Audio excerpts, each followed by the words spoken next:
definitely was not what I expected, but I remember when we got to the mission home, they had served us pizza, so I was like, okay, this is great, and this covered in olives. People in Argentina love olives, and I remember with me, I just was not a huge fan of olives. I was like, oh no, this is something I'm going to get used to, although I never did get used to it. But my trainer was from Arizona, and so it was really good to help me kind of transition, I think, that way. I think in the back of my head, I was like, okay, throw me with someone who doesn't speak any English, I want to learn Spanish, but that was a little bit, it was good for me to be able to get that help maybe with Spanish from her perspective, and it was really good just to have, because she was about to end her mission. I think she was what I needed to help me get used to Argentina and to everything I had to bring, but then you just grew to love it.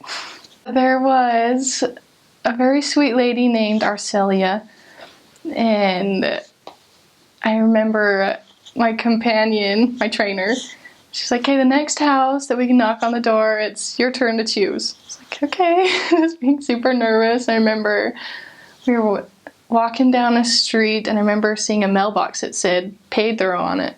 I was like, maybe this guy speaks a little Spanish. So I was like, let's knock on his door.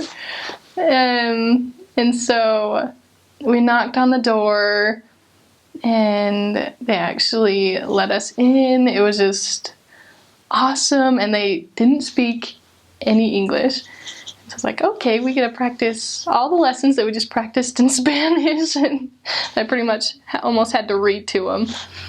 But we ended up being able to teach this lady, her husband, Pedro, he never really was interested in the gospel and didn't really want to hear much. But we were able to connect with his wife, Arcelia. And even though my Spanish was so broken, I was just practically reading lessons that I had memorized. It was super cool how I got to connect with her just because of the gospel, and that she was understanding it and applying it in her life, and that was super neat.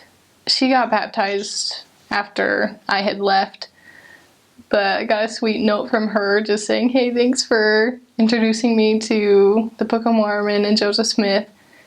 And that was a special experience just because I felt like it was the first time that the Lord had directed me to them. I felt like I saw the name on the mailbox. I was like, them, I feel like this house. And I had been praying for that week, just like, help me to be able to find someone who at least wants to listen. And that's one of them.